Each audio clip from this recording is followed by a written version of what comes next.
ओवेरिन का ग्रोथ करवाना था, तो प्राइमरी फॉलिकल से कन्वर्ट होकर ग्राफियन फॉलिकल बना देता है। तो यही तो बनाना था हमें, ग्राफियन फॉलिकल। तो इसलिए तो हम लोगों ने उसको मैसेज भेजा, तभी वो ग्राफियन फॉलिकल में कन्वर्ट हुआ। प्राइमरी फॉलिकल से ग्राफियन फॉलिकल में कन्वर्ट हुआ। सेल मेम्ब्रेन पे हार्मोन रिसेप्टर कॉम्प्लेक्स बाइंड हुआ और रिस्पॉन्स भेजा और अपना केमिकल प्रोसेस दिखाया और अपना अपीयरेंस दिखाना, जिसको काम करना था न्यूक्लियस के अंदर जाके वो काम करके आया। ठीक है, अब बात करते हैं सेकंड, जो कि मैंने बताया था कौन सा है, स्टेरॉयड हार्मोन, जो कि फैट सॉल्युबल है। फैट सॉल्युबल का भी डिटेल बताया मैं, फैट सॉल्युबल का भी मैं डिटेल बताया हूँ। तो इस चीज़ को मैं थोड़ा सा टेढ़ा करने की कोशिश करता हूँ, थोड़ा टेढ़ा करता हूँ, क्योंकि टेढ़ा बनाता ना। देखिए इस चीज़ को देखिए आप, ठीक है, एक्चुअली सीधा पढ़ना चाहिए। मैं बताता हूँ एक मिनट, ये चीज़ पहले पढ़ लेते हैं हम लोग, फिर इसके बाद स्टार्ट करते हैं। फैट सॉल्युबल हार्मोन बाइंड होता है इंट्रा सेलुलर रिसेप्टर से। ये क्या है, इंट्रा मतलब अंदर जाके बाइंड होता है रिसेप्टर से, और ये कहाँ होता है, मेम्ब्रेन बाउंड रिसेप्टर से। याद रखना, एमसीक्यू में बहुत बार पूछा जा चुका है नेट में।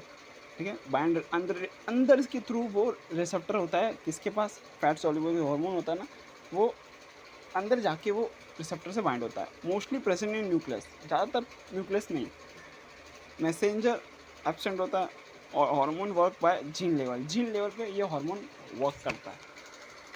स्टार्ट करते हैं, देखिए आप डिटेल में समझना चीज़ को। देखिए ये अपना क्या था, सेल मेम्ब्रेन। कौन सा सेल मेम्ब्रेन, अब ये इसको मैं अलग हार्मोन जो कि एस्ट्रोजन, ठीक है, एस्ट्रोजन में लूँगा ये एग्जांपल के तौर पे। हार्मोन कौन सा है, एस्ट्रोजन।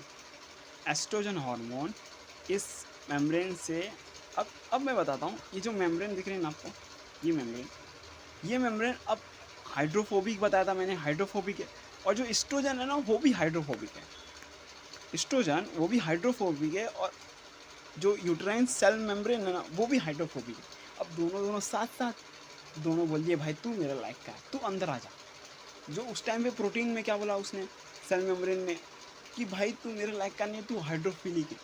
तो भाई हाइड्रोफिलिक के साथ जा सकता है, पर वो डिफरेंस नहीं हो सकता है। जोड़ी मिलनी चाहिए तभी कुछ मज़ा है, समझे, जोड़ी मिलेगी तभी तो कुछ होगा, समझे, ये बात बोलता हूँ। अब ये एस्ट्रोजन हार्मोन अंदर आता है, ठीक है, क्यों अंदर आता है, क्योंकि ये हाइड्रोफोबिक है, ये भी हाइड्रोफोबिक है, हार्मोन भी हाइड्रोफोबिक है, मेम्ब्रेन भी हाइड्रोफोबिक है, तो अंदर आता है और सीधा ये साइटोप्लाज्म में और न्यूक्लियस के पास, अंदर न्यूक्लियस से रिसेप्टर से बाइंड हो जाता है। और रिसेप्टर बाइंड होता है, इसका नाम भी हो जाता है हार्मोन रिसेप्टर कॉम्प्लेक्स। इसका नाम भी क्या होता है वापिस, हार्मोन रिसेप्टर कॉम्प्लेक्स बाइंड होके, और फिर डीएनए में जाके जीन लेवल में, मैंने बोला था ना क्या लिखा है इधर, जीन लेवल में वर्क करता है। तो डीएनए, इसके न्यूक्लियस के अंदर डीएनए होगा, डीएनए के अंदर जीन होगा, जीन के अंदर जाके प्रोटीन एंजाइम सिंथेसिस करवाता है, प्रोटीन काम करवाता है, जो कि बायोकेमिकल रिस्पॉन्स होता है, फिजियोलॉजिकल रिस्पॉन्स जो कि दिखाता है, अपनी चीज़ दिखाता है फिजियोलॉजिकल, जो कि इसको काम करना था वो काम करता है। हार्मोन किस लिए आया था अंदर काम करने के लिए, कौन सा हार्मोन था, जो कि यूट्राइन सेल मेम्ब्रेन के काम करने आया था अंदर, कि वो अपना पॉलीफरेशन करा सके एंडोथीलियम लाइनिंग का। तो अपना दिखा के पॉलीफरेशन एंडोमेथिल लाइनिंग दिखा देता है, ये चीज़ हो जाती है पूरी कम्प्लीट, ठीक है।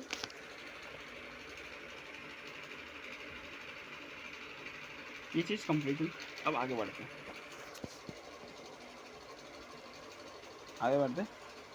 अब बात करते हैं हाइपोथैलेमस की। अब हाइपोथैलेमस आपको पता होगा, ये देखिए जो ये दिख रहा है ना, ये हाइपोथैलेमस है, और ये पिट्यूटरी ग्लैंड है। क्या ऐसा ग्लैंड है पिट्यूटरी, और कहाँ प्रेजेंट होता है पिट्यूटरी ग्लैंड, आपको कमेंट में बताना पड़ेगा पिट्यूटरी ग्लैंड कहाँ प्रेजेंट होता है, कौन सी बोन होती है जो कि उसमें प्रेजेंट रहता है, आप कमेंट सेक्शन में बताना, ठीक है। बात करते हैं, ये दिख रहा है आपको, ये चीज़ें, अब ये जो पिट्यूटरी ग्लैंड है, ये एंटीरियर पिट्यूटरी है और ये पोस्टीरियर पिट्यूटरी है। एंटीरियर पिट्यूटरी से बहुत सारे हार्मोन रिलीज होंगे, मैं आगे बताऊंगा, अभी ऊपर से जान लो। ये जो दिख रहा है ना, ये क्या है, अपना न्यूरॉन भी रहता है, पूरे बॉडी में न्यूरॉन है, यहाँ भी न्यूरॉन रहेगा, तो ये वाला न्यूरॉन छोटा है, ठीक है।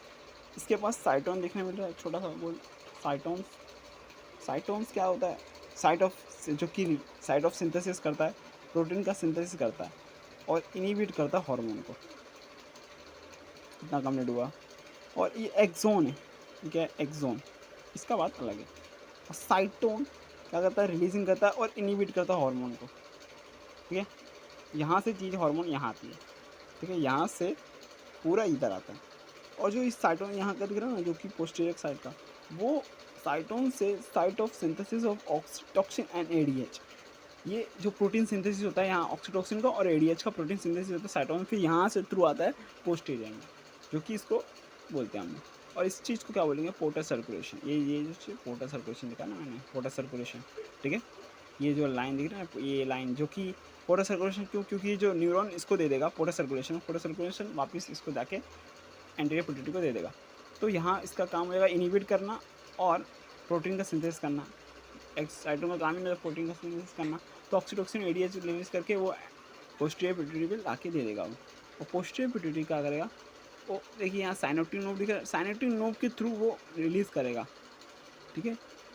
स्टोरेज ऑफ एडीएच ऑक्सीटोसिन रखेगा, अपने पास रखेगा, ठीक है।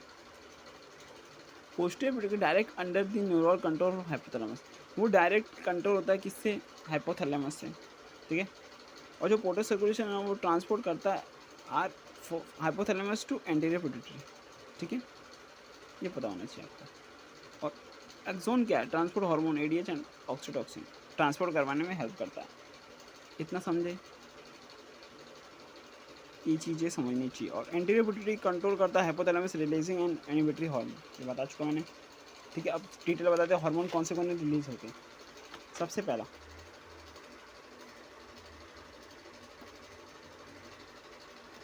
एंटीरियर पिट्यूटरी से कौन से हार्मोन रिलीज होते हैं मैं बता रहा हूँ, ठीक है। सबसे पहले हाइपोथैलेमस रिलीजिंग हार्मोन निकलता है, 6 टाइप के हार्मोन निकलता है। प्रोलैक्टिन रिलीजिंग हार्मोन निकलता है, प्रोलैक्टिन जो कि प्रोलैक्टिन रिलीजिंग हार्मोन निकलता है। और प्रोलैक्टिन हो गया, काम बंद हो गया, प्रोलैक्टिन का भी हो जाए ना, पर्टिकुलरली थोड़ी वो प्रोलैक्टिन करते बार बार वो करते अपना काम करते रहेगा। प्रोलैक्टिन एक समय पर रुकेगा, तो रुकने वाला कौन है, इनिबिट करने वाला डोपामिन, सॉरी डोपामिन तो प्रोलैक्टिन इनिबिटर हार्मोन आएगा जो कि डोपामिन है, डोपामिन में काम आएगा, ठीक है। डोपामिन में प्रोलैक्टिन इनिबिटर हार्मोन डोपामिन है जो कि प्रोलैक्टिन को इनिबिट करेगा, बोलेगा भाई तेरा काम हो गया। अब आएगा GnRH, जिसको बोलते हैं सोमेटोक्राइनिन हार्मोन, GH ग्रोथ हार्मोन है। और ग्रोथ हार्मोन एक पर्टिकुलर टाइम पे वो हार्मोन बढ़ते गया, ठीक है, ग्रोथ बढ़ते गई।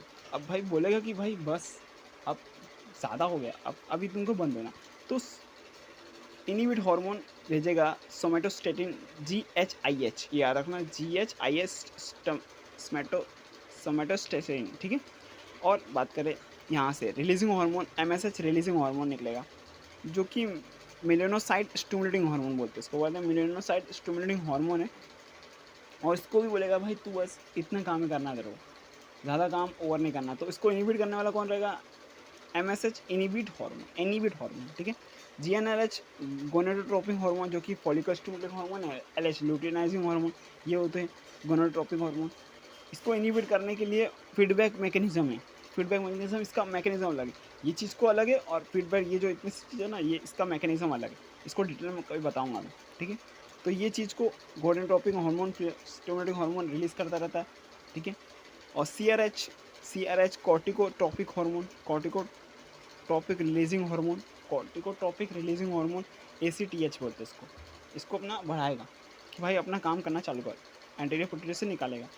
और TSH हार्मोन जो कि थायराइड स्टिमुलेटिंग हार्मोन, बोलेगा कि भाई तू अपना काम करना चालू कर एंटीरियर पिट्यूटरी से, ठीक है, रिलीज कर और अपना काम प्रोसेस चालू कर। यह हाइपोथैलेमस का एंटीरियर पिट्यूटरी हो गया, ठीक है, समझे। अब बात करते हैं पिट्यूटरी ग्लैंड। पिट्यूटरी ग्लैंड क्या होता है, अब मैं बोला था ना आपको, कौन बताइए, लोकेटेड सेला टर्सिका, एक कैविटी होती है किस सेला टर्सिका, जो कि एक बोन है, स्पोनोइड बोन। आपको पता होगा क्रेनियम की कितनी बोन है, मैं बता दूँ, वो भी एक नॉलेज के लिए ओवरव्यू जान लो। टोटल बता देता हूँ मैं, 2 फ्रंटल एक होता है, एक फ्रंटल होता है, 2 टेम्पोरल होता है, राइट। और एक पैराइटल होता है, 2 पैराइटल होता है और 2 ऑसिपिटल होता है। जो अपना बता दूँ मैं फ्रंट साइज में, फ्रंट बोन के सेला टर्सिका कैविटी होती है, स्पोनोइड बोन होता है। उसके बाद इसमें 2 स्पोनोइड बोन, एक स्पोनोइड बोन होता है, एक इथोमोइड बोन होता है। स्पोनोइड बोन के एक कैविटी होती है उस पर, और कैविटी जो कि खाली जगह उस पर वो पिट्यूटरी ग्लैंड फिट हुआ रहता है, जिसको हम लोग बोलते हैं सेला टर्सिका कैविटी। इसमें स्पोनोइड बोन फिट हुआ रहता है, ठीक है।